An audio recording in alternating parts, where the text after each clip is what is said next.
Bismillahirrahmanirrahim. Assalamualaikum warahmatullahi wabarakatuh. Perkenalkan, nama saya Vivi Nurul Pertiwi, NIM 172111341,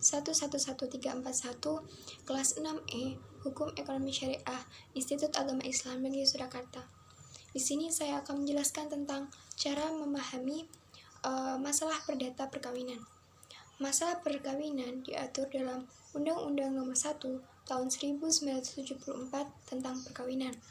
Pasal 1 Undang-Undang Perkawinan memberi definisi perkawinan ialah ikatan lahir batin antara seorang pria dengan seorang wanita sebagai suami istri dengan tujuan membentuk keluarga atau rumah tangga yang bahagia dan kekal berdasarkan ketuhanan yang Maha Esa.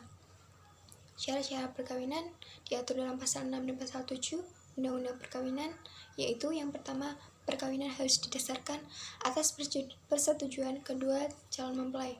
Yang kedua, pihak laki-laki harus sudah berumur 19 tahun, sedangkan pihak perempuan harus sudah berumur 16 tahun. Yang ketiga, setiap orang yang belum mencapai 21 tahun dapat melangsungkan perkawinan jika pengadilan telah memberikan izin berdasarkan permintaan orang yang bersangkutan. Jika tidak dapat izin dari pengadilan, maka perkawinan itu harus dapat izin dari orang tua atau walinya.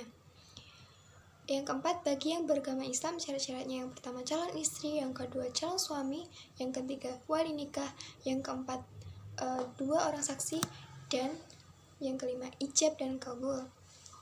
Selanjutnya, sahnya perkawinan dalam pasal 2 Undang-Undang Perkawinan yaitu menjelaskan sebagai berikut. Yang pertama, perkawinan adalah sah jika dilakukan menurut hukum agama dan kepercayaan calon mempelai.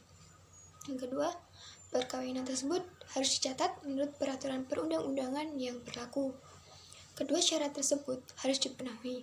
Idealnya, perkawinan itu dilangsungkan menurut agama lebih dulu, yang dihadiri oleh para wali dari kedua mempelai dan para saksi. Setelah itu, baru dicatatkan. Kalau muslim dicatatkan di kantor urusan agama, sedangkan non-muslim di kantor catatan sipil. Atau lihat pasal 2 Peraturan Pemerintah Nomor 9 Tahun 1975 tentang pelaksanaan Undang-Undang Nomor 1 Tahun 1974 tentang perkawinan. Di kehidupan sehari-hari, tak jarang kita temui perkawinan yang hanya dilangsungkan menurut agama atau kepercayaannya saja. Di masyarakat, perkawinan semacam ini dikenal dengan nikah siri. Secara hukum, perkawinan siri dianggap tidak pernah ada oleh negara. Jadi, hindari nikah siri. Bagi Anda yang sudah terlanjur nikah siri, tetap bisa mengesahkan pernikahan siri itu menjadi perkawinan yang sah menurut hukum. Caranya yaitu yang pertama, pengajuan isbat nikah atau pengesahan nikah diatur dalam kompilasi hukum Islam pasal 7. Kemudian yang kedua, pernikahan ulang. Pernikahan ini harus disertai dengan pencatatan pernikahan oleh pejabat yang berwenang atau KUA. Selanjutnya saya akan menjelaskan putusnya perkawinan dan alasan perceraian. Undang-Undang Perkawinan menentukan perkawinan dapat putus karena kematian, perceraian, dan atau putusan pengadilan.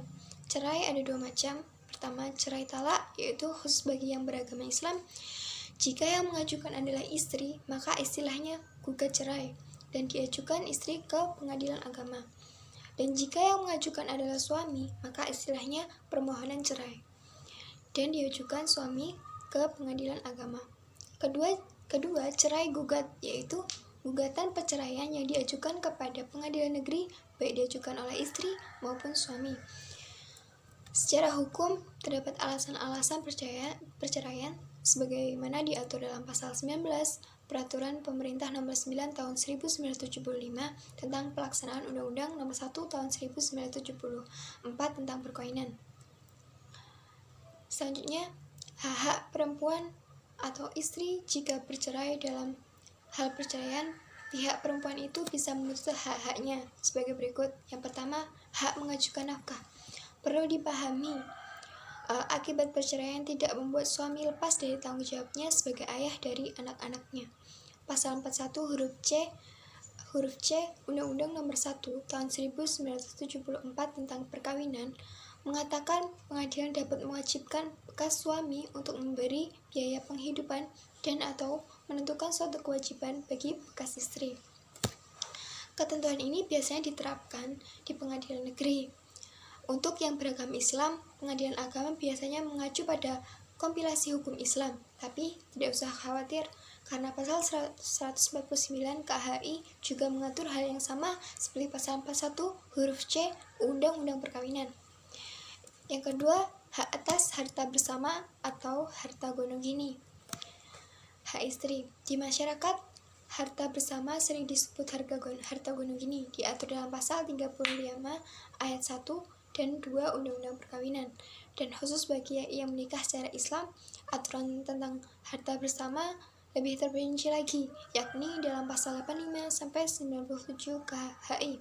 Selain mengatur tentang hal yang sudah diatur dalam pasal 35 sampai 357 Undang-Undang Perkawinan seperti di atas, KHI mengatur juga tentang hak dan kewajiban suami istri, bentuk harta bersama, pertanggungjawaban hutang, aturan tentang harta bersama dalam perkawinan poligami. Sekian yang dapat saya sampaikan, kurang dan lebihnya saya mohon maaf. Wassalamualaikum warahmatullahi wabarakatuh.